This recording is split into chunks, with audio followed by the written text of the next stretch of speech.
Robert Greenleaf said, a servant leader is one who has an innate desire to serve those around them. It's how you engage and interact in each of those relationships where you're pulling people alongside. And one of the most important things is integrity is your biggest equity. It's the biggest currency you can have in building relationships. When I know I've built enough trust, and Doug, you're my employee, I know I can have a difficult conversation with you, and there's enough trust in there for you to actually hear it. Your defense mechanisms are a lot lower when I have to have, some constructive conversations. So it's just not about closing the deal and getting your commission. It's about how can I help you grow and develop and help you nurture within your position in the company itself. That I have your back, number one. And two, I'm going to be your biggest cheerleader. Be aware of the opportunities to serve my team. You need to have a 360 view. And I'm like, okay, who can I serve today to make them successful? I'm going to close my computer. I'm not going to talk to Doug and have my phone in front of me while Doug's talking to me, right? I'm going to be absolutely focused, eye to eye, turn away from my computer. That is so important for people to actually feel valued and heard. Travis, what role does continuous learning and personal growth play in being an effective servant sales leader? Now you're speaking my love language, Doug. You are listening to the Best Sellers podcast presented by Doug Dvorak, where the focus is elevating your sales boom. The Best Sellers podcast, your ultimate destination for winning sales strategies. Good day, Bestseller Podcast Nation. I'm Doug Dvorak, your host. I'm also founder and managing principal of the Sales Coaching Institute. Today's Bestseller podcast is titled Servant Sales Leadership, a powerful leadership philosophy in creating a productive and positive sales culture. I'm very excited to introduce our guest on today's Best Sellers podcast, Travis Carlson. Travis has over 17 years of leadership experience, including time spent with the U.S. Navy, IBM, several nonprofit organizations, and Micron Technology in Boise, Idaho. Travis completed his bachelor's degree in business administration at Columbia College and his MBA at Colorado Christian College. Welcome, Travis. Thank you very much, Doug. I'm super excited to have the opportunity to just be able to partner with you on this podcast. Great. Travis, can you tell us and please share with our listeners a bit about you and yourself and why specifically you decided to get into training executives on leadership with a focus on servant leadership and servant sales leadership? Yeah, thanks, Doug. And as I kind of look back at the journey, even from when I first enlisted in the Navy, even as a small E1, E2, and starting to work at the different duty stations in Scotland and Diego Garcia, I worked for a couple really good senior enlisted chief petty officers and some good officers, but I also worked for some not so good enlisted and officers. And I learned a lot from that, just kind of on a very top-down hierarchical leadership framework. And there's a time and need for that type of leadership based on the situation. But there are times where you can actually encourage and invite the voices of the people as well. And then as I kind of transitioned, moved to Boulder, Colorado, started working for IBM and working my way through various technical jobs and then into various leadership positions, either very customer-facing positions or on the back end providing IT services to our green dollar customers and leading some large enterprise storage teams at that time. And even as I move into Micron, where I really got some opportunity to do true leadership development, working in the business for a lot of years, and now I get to work alongside leaders. You read and you hear and you see all these different types of leadership philosophies and styles, things that make people really, really successful. But one of them that you mentioned that has really resonated with me is Robert Greenleaf back in the early 70s. He was an AT&T executive for many, many years, and he really kind of created and coined the whole term around servant leadership. And it's really about, you can be ultra successful in what you do. And I think of all the sales leaders I've met and I have worked with in the different areas of business. They've been super, super successful, but the ones that leave a lasting legacy are the ones that bring the people along with them.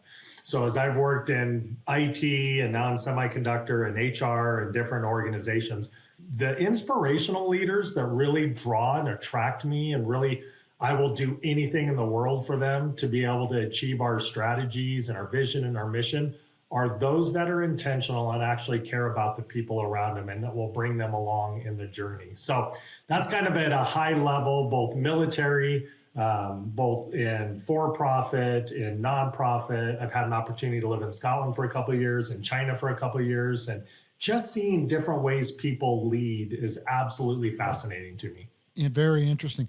Travis, what is servant leadership and how does it apply specifically to sales leadership? There's a lot of misconceptions about servant leadership. A lot of people say, oh, that's a soft type of leadership. It's where the inmates run the asylum. There's no accountability. There's no tough talks.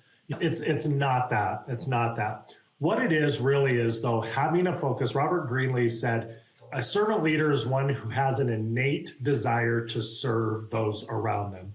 So even in sales leadership, as you are be constantly focused on acquiring the deal, finding the deal, acquiring it, getting into solution mode, closing the deal, it's really like, how do I bring the rest of the team along with me in the process? And what are the specific skills I need to do that? Because you can be so focused on closing the deal that as you're engaging with your solution architects, everybody from IT to procurement to marketing, you name it. I know there's a whole host of internal stakeholders that you have to play with in order to develop the required solution. It's how you engage and interact in each of those relationships where you're pulling people alongside instead of a very top-down, hierarchical command and control. I'm going to tell you what to do and just do it. You typically will have people that will follow you, but not long-term when you have that command and control. From a sales leadership, how do I actually articulate the skills and how do I deploy those skills so people are coming along with me in that process? So you did share and unpack a little bit about how servant sales leadership is different from command and control styles of sales leadership and management. But what are the key principles or pillars of sales servant leadership? Yeah, I kind of incorporate them both, but one, and some of the salespeople I've talked to, typically they're really good listeners and listening to understand. And I've worked with a lot of people where you're sharing a problem, and some, salespeople are always trying to solve the problems for the customers. But are they really listening, truly active listening, engaged, and listening to those specific problems and actually co-creating the solution with the customer instead of saying, this is the only thing we have to offer only on this platform, on this service, or this technology, versus really listening to trying to problem solve to get to that solution. So listening's a big part of that. Empathy is a big part of that. Like, how do you actually come alongside and demonstrate empathy based on the problem that the customer is describing to you? How do you come alongside and resonate with them? Specifically, like, I understand we've dealt with other customers in this space. We as a company have had to deal with this specific problem. Now I want to come alongside you in this journey, in this pathway, and actually work to the solution with you. I want to talk and walk with you instead of at you in that specific situation. And then really, as you think about if you're a leader in sales today, what are you doing to develop and grow the people underneath you? And I know it's an ultra competitive environment where you're paid based off commissions typically, and it's ultra competitive. But if you are a specific sales leader where you are leading other sales associates or people beneath you, like, how focused are you in bringing them along? And it's not just telling them how to go get their leads and procure their leads or thinking of the creative ways to go get the leads, but are you listening to their voice? Are you asking, what do they think they should do? What have they done? Where have they been successful or not been successful? I think it's important to share your experiences, but I would do that secondly. I would really try to draw the opinions, especially a lot of these younger men and women that are coming out of colleges. I really think there's untapped potential on their level of creativity, especially in technology, on being able to lead generation, et cetera, versus this is the way we've always done it. And really trying to pull the genius from within those individuals as well. So if we were to say the top 3 or 4, listening, empathy, the growth of other people, and the last part, and this is kind of Robert Greenleaf talks a lot about stewardship and creating the team, creating that team dynamic. Especially as a leader, you've been given the incredible responsibility to build your team. And how do you bring everybody along in the process, and not just your immediate team, but also how often are you investing in relationships with your key stakeholders in the business, right? You lean on them when you need to start solving the solution and creating the pitch or creating the resolution for the customer. But when you're not in that mode, like, are you building relationships with the people in procurement or your architects that you lean, your most favorite architects that are always in the solution phase with you, developing and building those relationships and stewarding those relationships? I think that's what separates, at least those four things, is what really separates servant leaders from other just typical sales leaders. Travis, how can a servant sales leader build trust, loyalty, and commitment within their sales team? Man, trust, loyalty, and commitment. I love that. I am a huge Patrick Lencioni fan. And for any of those of you who have read a lot of his books, one of my favorite, of course, is The 5 Dysfunctions of a Team. So you hit 2 of the 3 areas on that, on trust and commitment. When people ask me, what's the quickest way I can build trust? I don't like that question, because everyone's like, what's the quickest way? And it takes months and years and years and years of building trust. And then you can lose trust in one sentence, one word, one interaction you have with your team members or your stakeholders or your customers.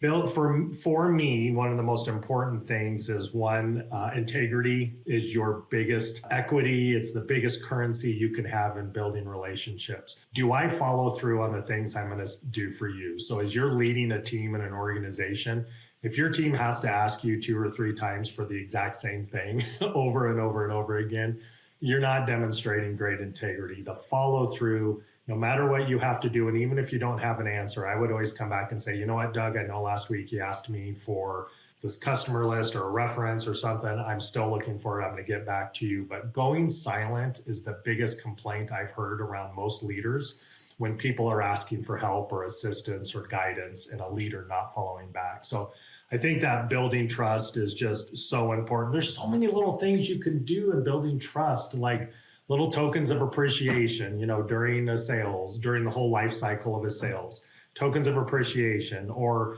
little things like celebrating when somebody on your team closes a big deal, or even maybe it's a small deal, recognizing that in front of the rest of the team builds that momentum, and people feel appreciated, then they're going to feel more trusted on the team. You're going to enable that trust within the relationship. So I think there's a lot of little things you can do within trust. And one thing that I think is super important, and a lot of people like to shy away from this related to building trust.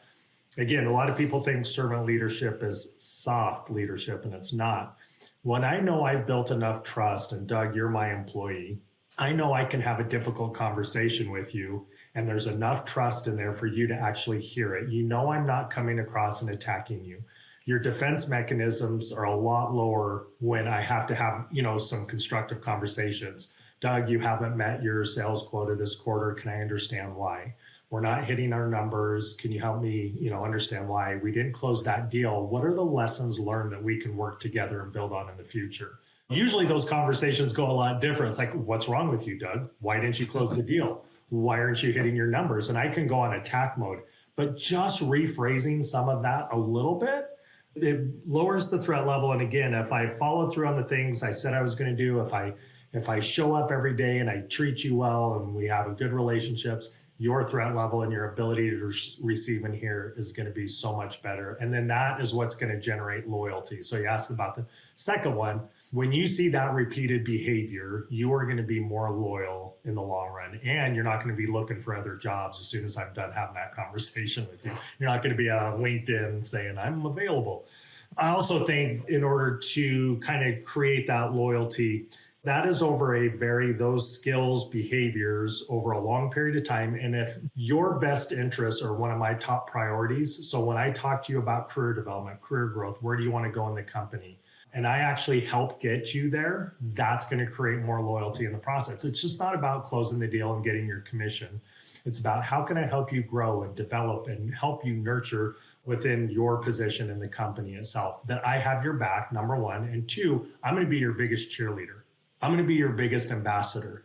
So when I'm in meetings with other executives and we start talking about succession planning and things like that, Doug is going to be the first person on that comes off my lips when we start having those discussions. And I share that with you, right? So I think all of those, commitment being the last one, I am a huge Lencioni. So Lencioni kind of talks a couple things on creating commitment within the team. And I teach this and I try to do this with my team a lot. I make sure no matter what, everybody has a voice at the table. And I know that sounds probably old. Some people are like, of course. But when the stress hits and things are moving fast and the situation warrants it, there are sometimes as a leader, you just have to make a decision because a decision needs to be made. But I want to make sure I slow down long enough to say, all right, Travis, is this an opportunity where in my department meeting or in a one-on-one, I can ask for the opinions? This is the problem, this is the problem statement. What do you think we should do? One of the worst things you can do as a leader is speak first, right? Because then I'm automatically influencing the decision that's going to happen in the room. But if I kind of say, Doug and or team, what are your thoughts about this problem statement and what's the quickest way to get to solution and move forward? Even if I don't agree with everything, people feel good and feel valued if they at least have the opportunity to have their voice at heard at, quote, the table. The second thing that I think is super important, and this is one thing that'll tear down a team in a heartbeat, and especially a team of leaders, it could be sales leaders, is when we're all in the room together and a decision has to be made. And even if we don't, like, for instance, I'm working for Doug and there's 4 or 5 of us and we all kind of give our opinion. We go with the opinion of about 3 people, but it wasn't my opinion. The worst thing I can do when I walk out of the room is not have the rest of the team's back in the communication and implementation of that decision. So I can walk out and say, you know what, team, we have to do this. Doug says we have to do it. So I guess, I know this isn't fun. It's not right. We got to work the weekends. Again, I don't want to work the weekend, but Doug says we have to do it. So I think it is so important for me to say, you know what, team, this is the problem statement. The leadership team got together. This is what we decided, and we're going to go execute. Now, how can I help us do that? You have to have each other's back, even if you don't agree 100% with the decision that's made in the room. So I think in driving that last thing and driving the commitment, and again, it's situational. When people have the opportunity to speak, pull that out of them and ask for their opinions, and then make sure that if you have to disagree, but yet commit.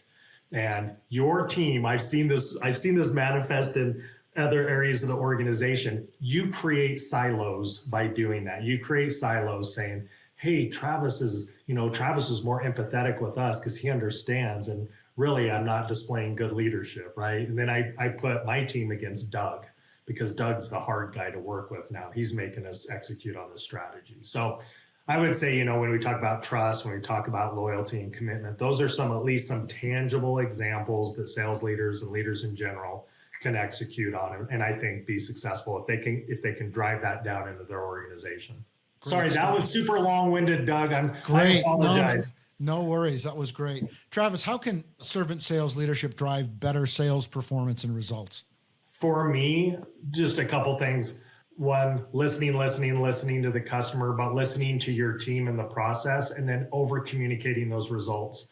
I think where I see the lack of where people really are driving, their own accountability, their own performance, is when they don't see the results. So when you say better profits, better revenue, a lot of times people aren't aware of what those wins are with other customers, other organizations. Some organizations do it really, really well where they over communicate it and people are well aware. Where I've talked with some people or coached in some areas of the business, they're not necessarily aware of the results and what was the final revenue numbers, what were just the final numbers in general. It doesn't matter if it's sales or other areas, but then it's not cascaded and communicated down. Because when I see that, I get super, super excited. And I call out, and again, I would call out, this is what Doug did, this is what Travis did, this is what Jane did, this is what Sarah did, in order for us to achieve these numbers. So that public recognition and communication, I think, will help drive those results.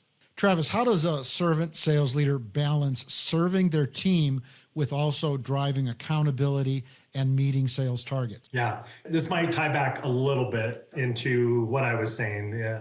Being a servant leader is not a soft leader at any means. We have to hold each other accountable in the process. One of the coolest things, I've only seen this, I wish I could tell you every single team I've led has done this. There is one team I've led where we were just a really tight-knit team.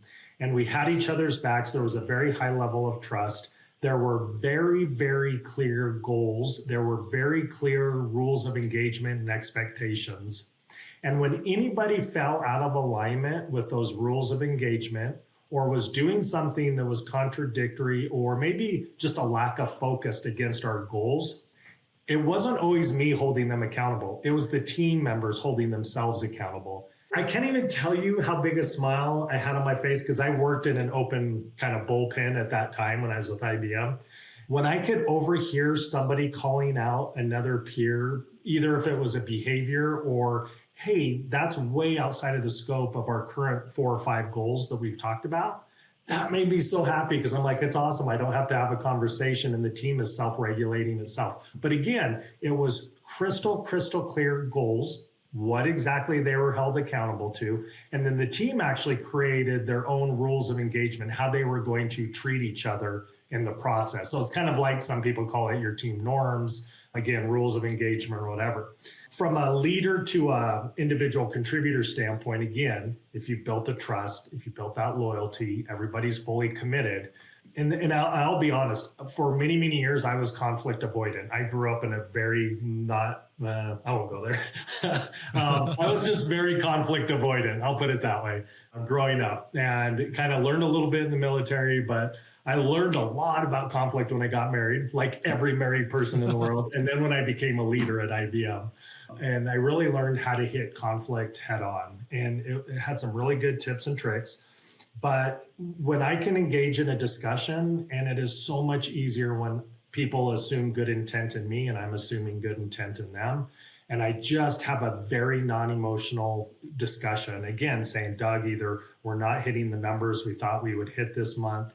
How can I help come alongside? Is there something you're missing? Is it tools? Is it training? Is it leads? Is it customer availability? Is it your availability? I don't know. There's so many different dynamics, but when you come alongside and partner with them in the accountability, they still have to go do it. One thing I have to tell leaders, don't assume other people's responsibility when you're trying to hold them accountable. Because depending if you're that golden retriever, you want to come save them. I want to come save Doug. And so I'll do more work. I'll put that monkey on my back instead of, you know what, Doug, I want to come help, but at the end of the day, you're going to have to do a better job, executing on these 3 or 4 or 5 things. But it's helping coach the person and getting them to help identify what those roadblocks, barriers are preventing them from achieving their goals. Again, I can have a pretty rough, hard-nosed discussion, or I can come alongside from a servant leadership standpoint and start asking some really good open-ended questions. I can assume the worst if I want. You miss these, you're never here on time, or you're always late, or, based on maybe some observations, but I may not know that Doug's going through some personal things at the moment, and there's some other contributing factors. So holding accountability, if you've built up, so kind of to clarify, if you've built up the trust really, really well, and then you actually utilize some good open-ended coaching questions, you can hold anybody accountable without making them feel devalued and making them feel lower than. And I like what you said. What is your intent? Going in with positive intentions, not trying to catch them. Gotcha. That's great. Travis, what are some practical strategies for developing a servant mindset as a sales leader? I tell you what, it's funny. In my other office, I'm a visual person, and I have to have visual cues to really make me focus. And I actually have a coach's whistle on my wall in my other office. So every day when I come in, I do take a look at that whistle and I'm like, all right. And I call it for me like a servant coach to my team. And I'm like, all right, be aware of the opportunities to serve my team. And not just, I know I'm talking about, maybe top-down sales servant leadership, but also your peers and your upline leader. Like you need to have a 360 view.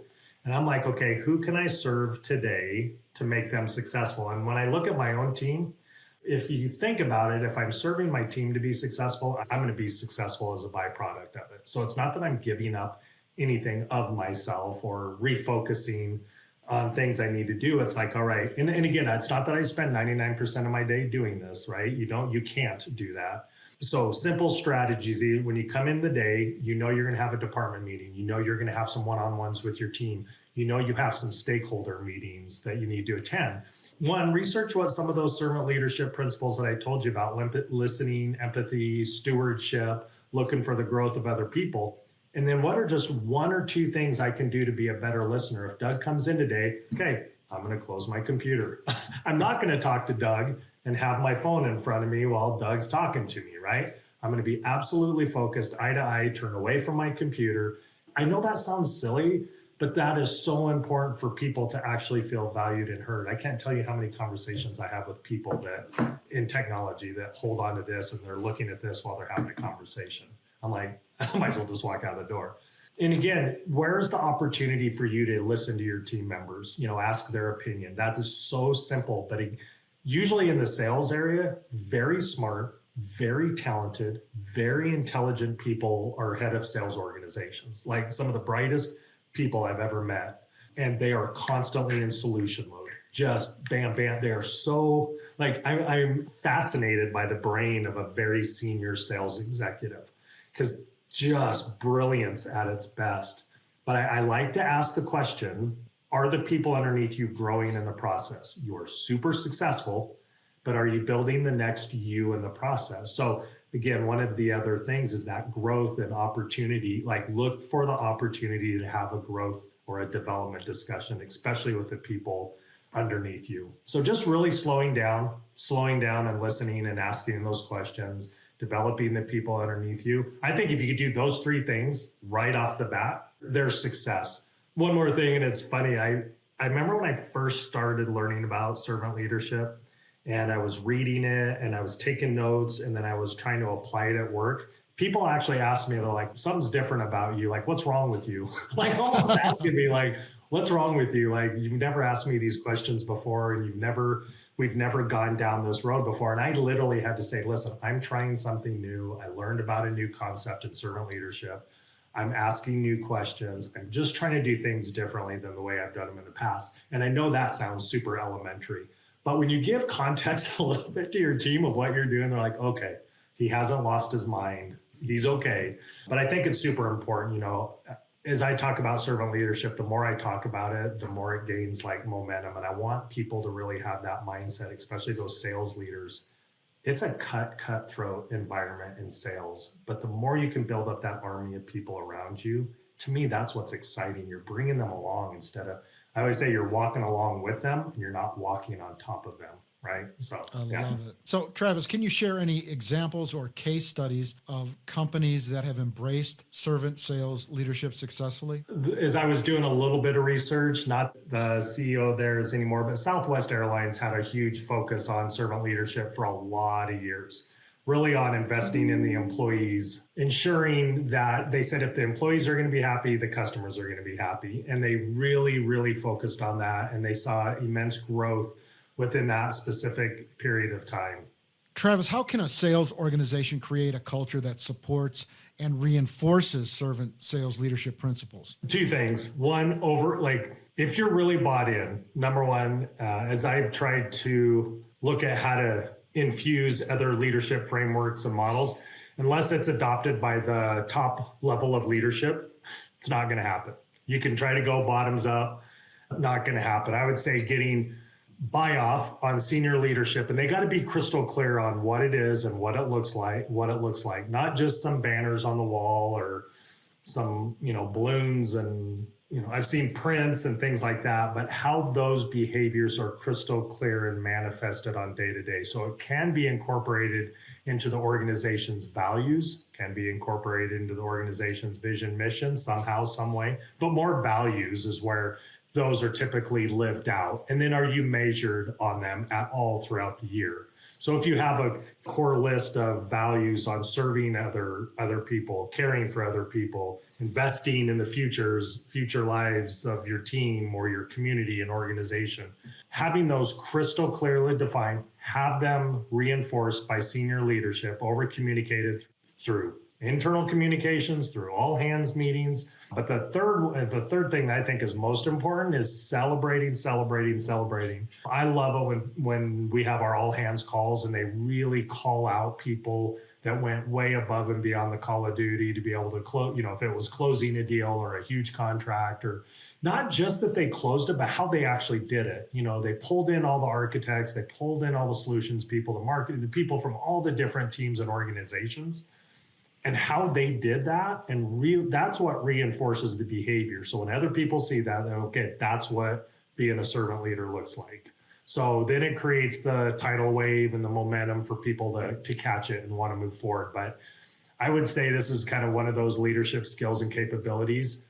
If it's not manifested and the skills and capabilities, if they're not demonstrated at the very top, but you have a bunch of low-level sales associates or low-level sales leaders, they're trying to do it, they're going to run into a conflict of interest, and the lower-level people will get discouraged and just give up and quit.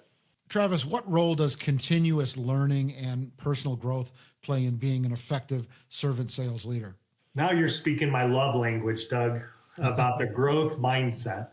I love the idea, the concept of just growth mindset. No matter how old we are, and you and I, Doug, we're just barely over 30. So, you can resonate with me here. It's so interesting. I am most inspired by the people that have been at the companies the longest that still admit they don't know everything, that are like, I've got to continue to learn, grow, develop. I'm working on this certification. I'm going back to school, even if it's going back to school to learn a foreign language. But in continuously learning, especially in leadership positions, everything is changing so fast in our environments. And I don't care what industry you're working in sales today, the environment is changing at such a rapid pace that you have to stay on top. And as we look at AI today and what AI is doing in the form of sales or every other function in a business, you have to stay one step ahead. So that is researching. Like I love to work with Gartner, McKinsey, or some other companies where they're trying to stay one step ahead of whatever technology revolution that we're experiencing at the moment. So in that growth mindset, like research, benchmark the heck out of whatever you're doing, because that's what we spend a lot of time doing. But then also share that not just with your team, but with your broader team and organization based on the data and the feedback that you're getting. But man, my biggest recommendation is, and I've got to challenge myself, I have to be honest with you, like left to my own accord. And Doug, I can say this with you, I could play pickleball 10 hours a day and just not really ever feed my mind, right? But you've got to have that balance between the work, and again, in sales, you're working 24/7, a lot of pressure, but you have somehow, some way, have got to find a way to calendar, create some space either from a weekly, monthly, quarterly perspective, block a half a day to where you can truly if it's a half a day, for some people, it's like 1 hour on a Friday. I've talked to people that have done it in so many different ways, but if it's 1 hour on a Friday, or if it's one Friday a month, we actually block out with my current employer, we block out our calendars for half a day on the first Friday of every month, just to think about innovation. So that's when I will go start researching and seeing who's doing what with AI and leadership development or coaching, or look at different leadership methodologies. And so from that personal growth standpoint, you have got to prioritize it, because the tyranny of the urgent will take over every facet of your life if you let it. So calendar it and then share what you learn with the people below you, beside you, and above you. Excellent. Travis, how can servant sales leadership help foster innovation, creativity, and employee engagement within a sales organization? Yeah, that one is really good. And I love that, again, I shared a couple of the servant leadership skills that Robert Greenleaf shared, but he also talks about foresight and conceptualization. As he defines it, he said foresight is taking the lessons learned and then trying to create something new in the future based on what you learned. And then he says conceptualization is just think 5-10 years down the road of things that we haven't even thought about. And again, it's really slowing down long enough to just no barriers, no roadblocks. If we could think about how we do sales today via technology, via the relationships we have, is there a new way we need to source our stakeholders? Can we use AI to do a better job sourcing all the information we need from the stakeholders versus having the 14 meetings I need to have with all of the different stakeholders? Can I leverage technology to pull the data and make it predictive data as well? Just not what I'm asking for, but based on this, they provide the action plan. So I think with the technology side of things, that's what I love about Apple, even though Apple, pros, cons, but Apple or Tesla or all those guys, like they are thinking about things we haven't even thought about yet. And in sales, like, again, it goes a little bit back to what you're saying with that growth mindset. is how long are you slowing down, or are you researching, or are you leveraging relationships where you can think big picture 3, 4, or 5 years down the road? And again, super, super hard to do. When you do that though, and you start casting vision within your team, could be within your team or organization or company, you start casting what we can become. You talked about employee engagement. Man, I'm going to get excited. Like my current company is talking about doing some things, and it gets me absolutely excited about what the future looks like. And I want to participate. I want to engage. I'm going to give a little bit more than maybe what I would give in the past. When you can set that really inspirational vision and over communicate it so it hits every layer of the organization, man, you tell people to dream big and you let them be a part of that. To me, that's super, super exciting. But in that, you need to allow your team members to innovate as well. And you need to allow your team member the time, space, and capacity to innovate. When you allow your team members to innovate and engage and try, you have to let them fail as well, because we don't innovate without failing. And I know you got to kind of do a whole ROI analysis, or what's the cost benefit analysis to failing.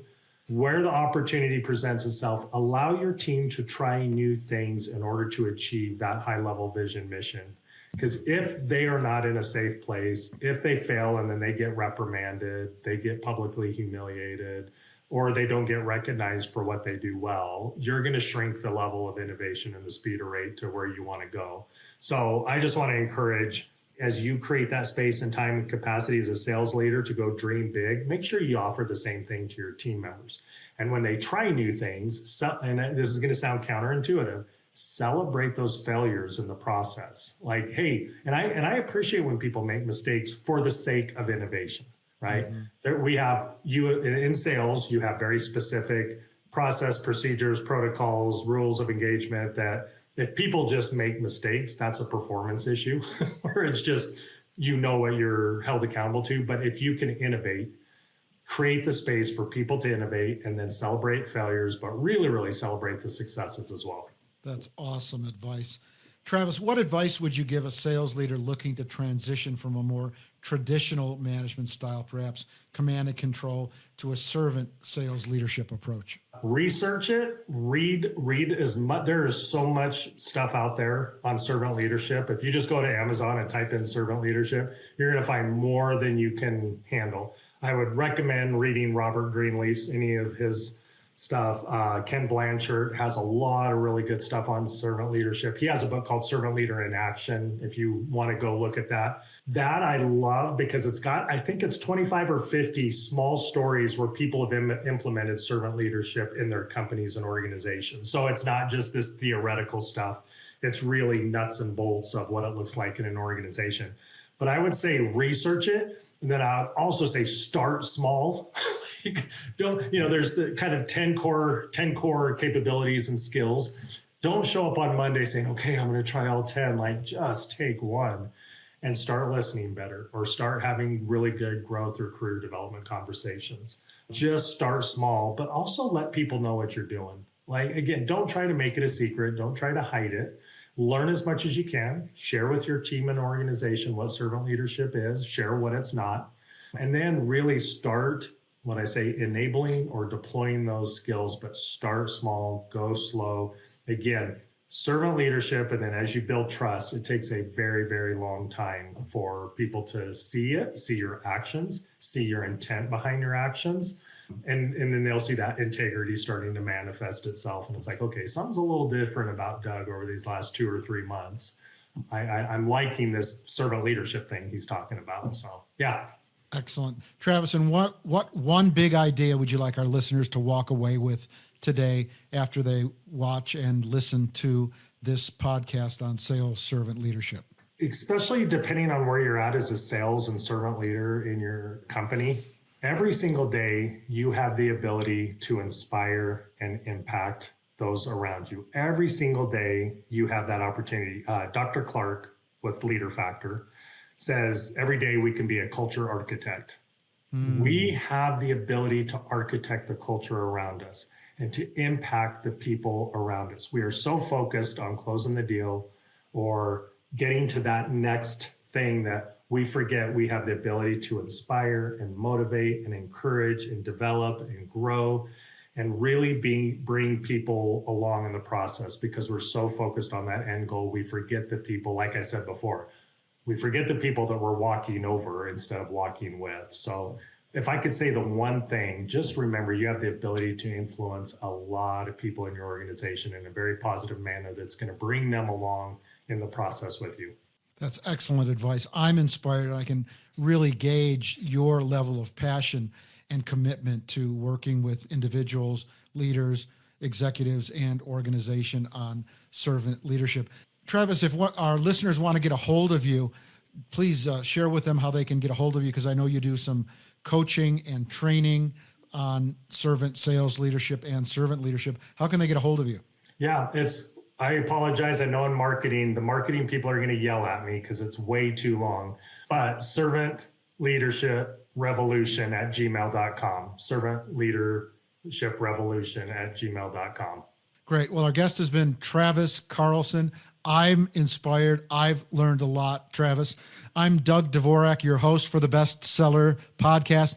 Thank you for your time. Check us out on salescoach.us. And if you want to see this podcast, go to Apple, Spotify, or salescoach.us/podcast. Good luck, good selling, and carpe diem. If you made it all the way here, thank you for listening to the Best Sellers Podcast, your ultimate destination for winning sales strategy. We hope you loved this episode. Be sure to subscribe to us on YouTube and follow us on your favorite podcast platform to never miss an episode. See you on the next one.